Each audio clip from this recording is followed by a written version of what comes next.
미랄의 소리.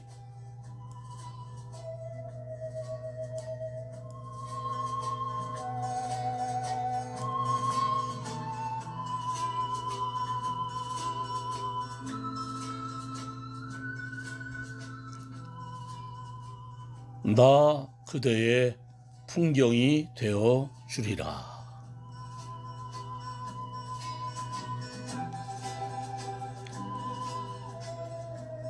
여경시.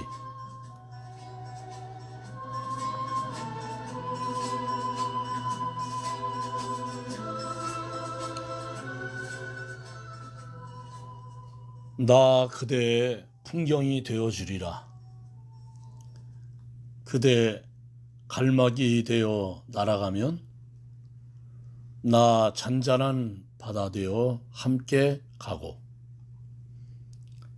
그대 비를 맞으며 걸어가면 나 그대 머리 위 천막 되어 누우리라.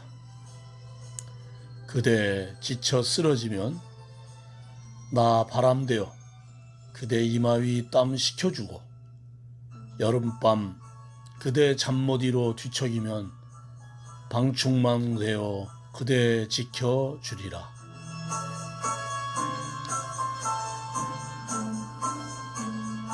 눈이 와서 그대 좋아라 소리치면 난 녹지 않는 눈 되어 그대 어깨 위에 앉고, 낙엽 떨어지는 날 그대 낙엽 주우면 난 그 낙엽 되어 그대 책 안에 갇히리라. 그렇게 언제나 그대 있는 곳에 나 그대의 풍경이 되어 주리라.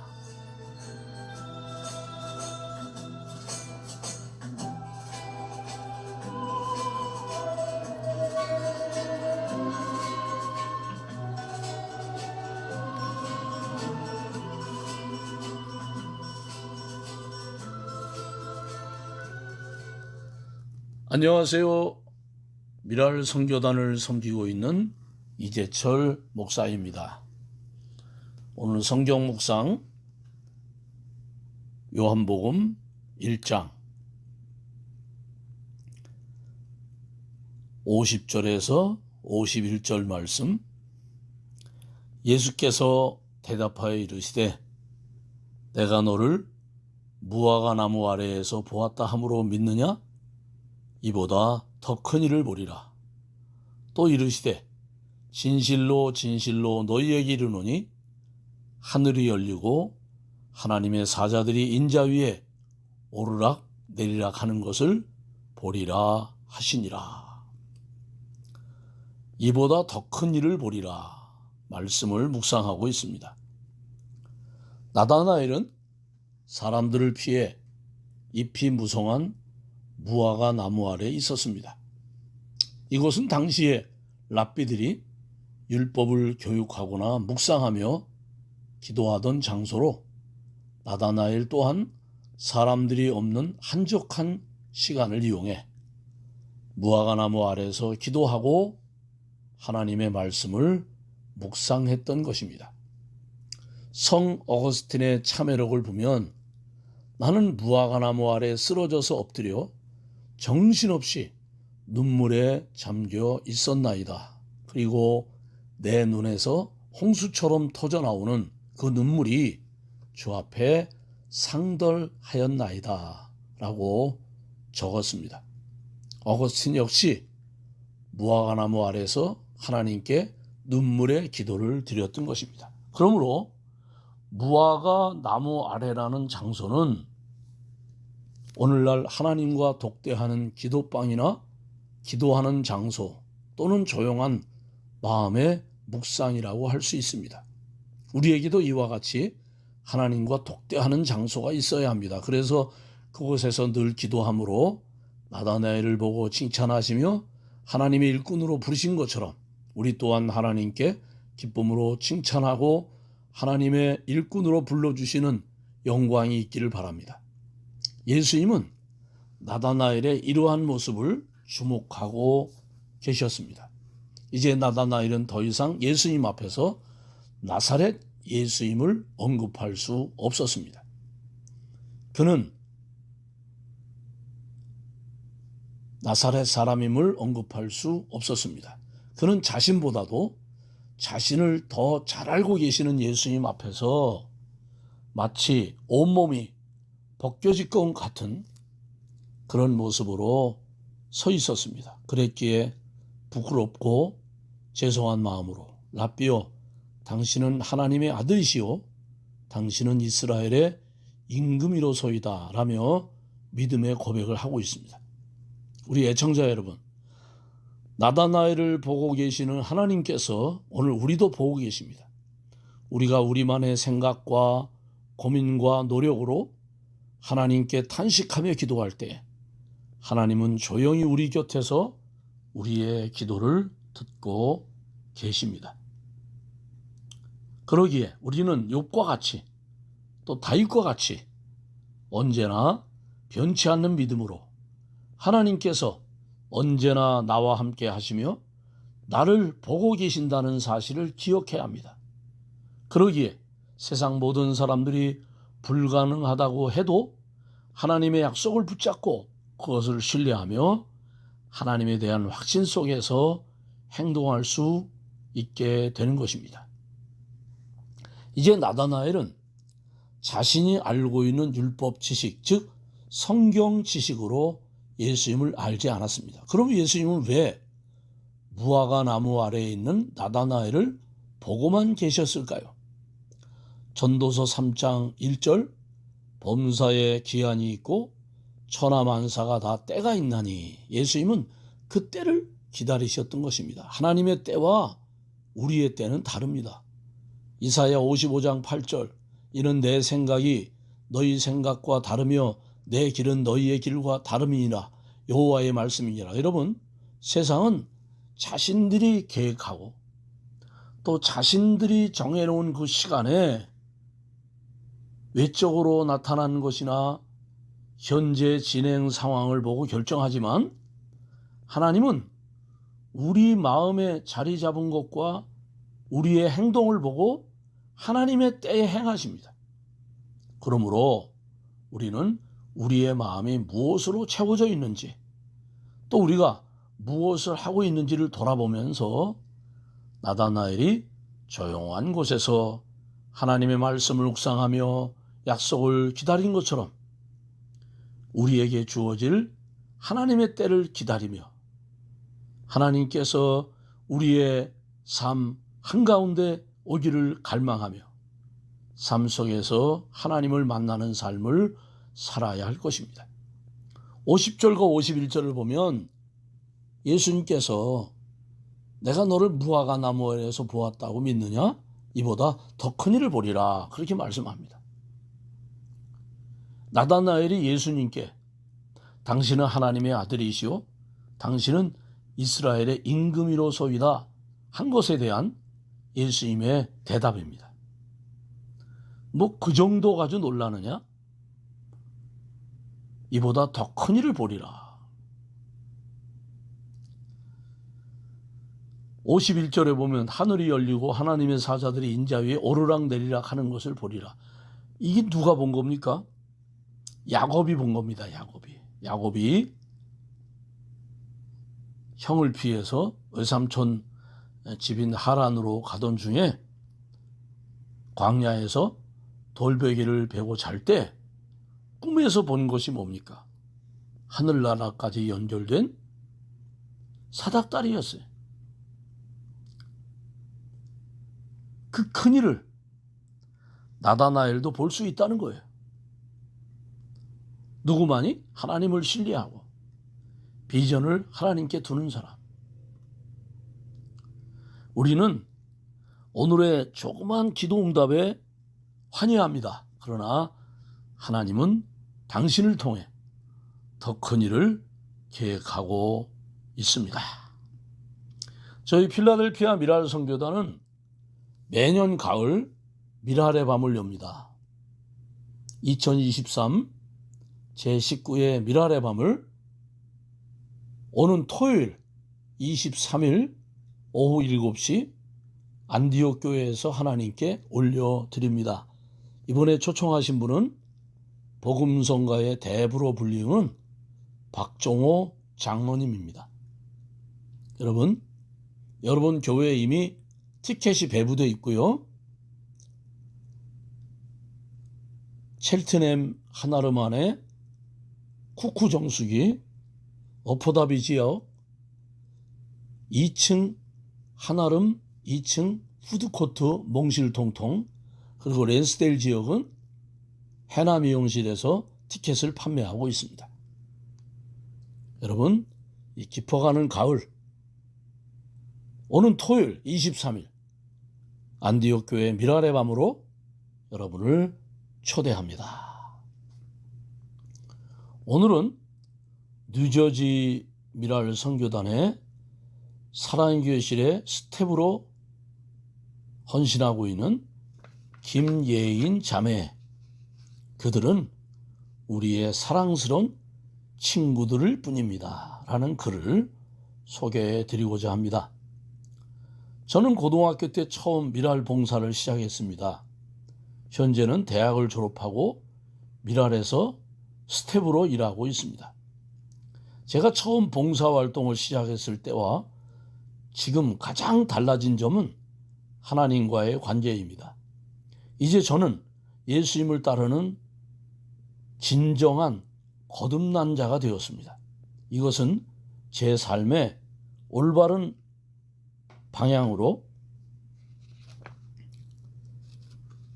모든 것을 바꿔놓았고, 미랄 친구들을 바라보는 시선과 삶의 모든 것을 바라보는 시각을 미랄을 통해서 변화시켰기 때문입니다. 고등학교 때 저는 봉사 크레딧이 필요하기도 했지만 실제로 도움이 필요한 사람들을 돕고 싶어서 자원봉사를 시작했습니다. 제가 보기에 미랄에서는 특별한 도움을 필요로 하는 사람들이 있는 것 같았습니다. 그것이 당시 미랄 학생들에 대한 저의 인식의 정도였습니다.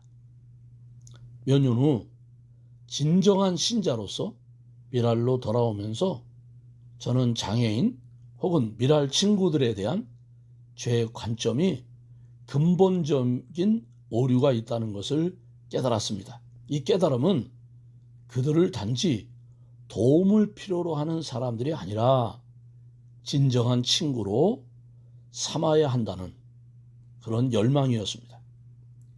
저는 진실된 사람이 되려고 노력합니다. 제가 그들을 미랄 친구라고 부를 때 가식이 아니라 진심이길 원했습니다. 왜 그랬을까요? 그들을 도움이 필요한 사람들로 바라보는 것과 미랄 친구로 바라보는 것에는 엄청난 차이점이 있습니다. 도움을 필요로 하는 사람들 동정이지요. 그러나 친구로 생각할 때 그들 곁에 자연히 가까이 갈 수 있고 진심을 나눌 수 있는 그런 사이가 된다는 의미입니다.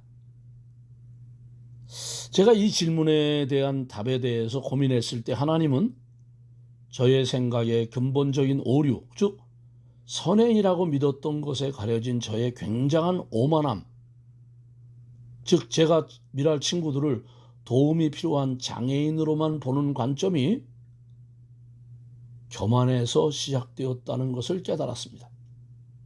저는 어떤 권위로 제 마음속에 그런 생각을 품고 있었던 것인지 잘 모르겠습니다. 우리가 사람의 가치를 판단할 수 있을까요? 우리에게는 그런 능력이 없습니다. 그것은 오로지 우리를 창조하시고 지금도 섭리하시고 이끄시는 하나님의 영역입니다. 전적인 하나님의 권위입니다. 그런 하나님은 우리 모두의 이런 생각에 대해 뭐라고 말씀하실까요? 그분은 모든 인간이 하나님의 영광스러운 형상으로 창조되었다고 말합니다. 하나님의 진리는 그 자체로 모든 인간에게 동등한 존엄성과 가치를 부여할 충분한 이유를 제공합니다. 그리고 모든 인간은 그분의 완벽한 지혜 안에서 태어납니다. 우리가 우리 자신의 삶과 다른 사람들의 삶에서 아무리 많은 결점을 발견하더라도 하나님의 진리는 바로 그분의 설계에 실수가 없다는 점입니다. 우리가 어떻게 하나님의 완벽함을 부정할 수 있을까요? 우리가 어떻게 모든 인간의 본질적인 동등한 가치와 존엄을 부정할 수 있겠습니까? 우리가 이렇게 세상의 잘못된 기준에 따라 사람의 가치를 측량한다는 것, 얼마나 부끄러운 일입니까? 사람에게는 모두가 약점이 있습니다. 완벽한 사람은 없습니다. 다 무언가 부족합니다. 하지만 우리들의 이 부족함은 그리스도의 영광을 보여주고 그 안에서 그분의 은혜와 축복의 기쁨 우리에게 가져다 주는 하나의 계기가 되기도 합니다. 그래서 예수님은 마태복음 5장 3절에서 심령이 가난한 자는 복이 있나니 천국이 저희 것이며 말씀합니다. 이 사실을 알게 된다면 우리는 무엇을 해야 합니까? 우리는 먼저 이 모든 것을 믿어야 합니다. 하나님의 형상으로 만들어졌다는 것은 우리가 타고난 동등한 존엄성을 가지고 있다는 것을 의미합니다.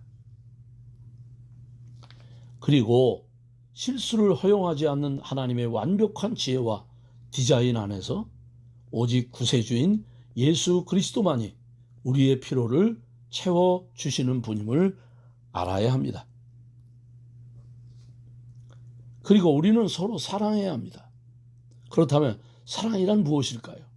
진정한 섬김은 진정한 사랑에서 비롯됩니다. 사랑은 그 사랑 자체이신 하나님 아버지로부터 옵니다. 진정한 사랑은 빌립보서 2장 3절에 자기보다 남을 낮게 여기는 것입니다. 사랑은 우리 친구들을 동등한 존엄성, 명예, 존경 그리고 서로 사랑해야 하는 가치 있는 인간으로 보아야 합니다. 단지 그들이 그렇기 때문입니다. 도움이 필요한 장애인이나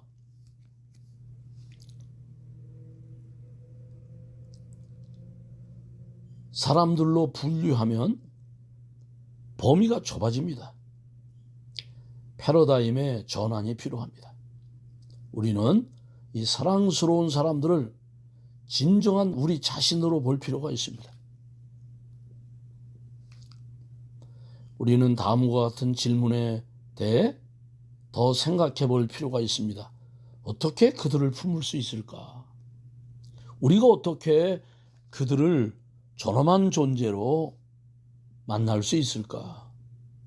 나아가 우리가 어떻게 그들을 아름답게 할 수 있을까? 저는 우리 모두가 다음과 같은 질문으로 도전받기를 희망합니다. 우리는 그들을 진심으로 사랑하고 배려하는 것보다 우리에게 편리하고 어쩌면 쉬운 방법으로 봉사하고 있는 것은 아닐까요? 우리의 봉사는 봉사자로서 우리의 만족을 위한 것이 아닐까요? 아니면 그들과 그들이 필요로 하고 원하는 것을 위한 것입니까? 그리고 이 모든 것이 우리가 우리의 관점에서 보는지 아니면 그들의 관점에서 보려고 노력하는지 반드시 점검해 보아야 합니다. 글을 쓰면서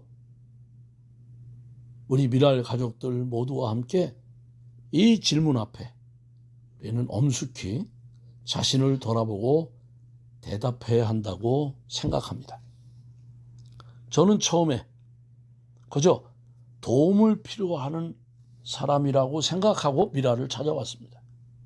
그러나 신앙의 눈을 뜨고 영적인 눈으로 바라보니 진정 장애인들은 나의 친구였습니다.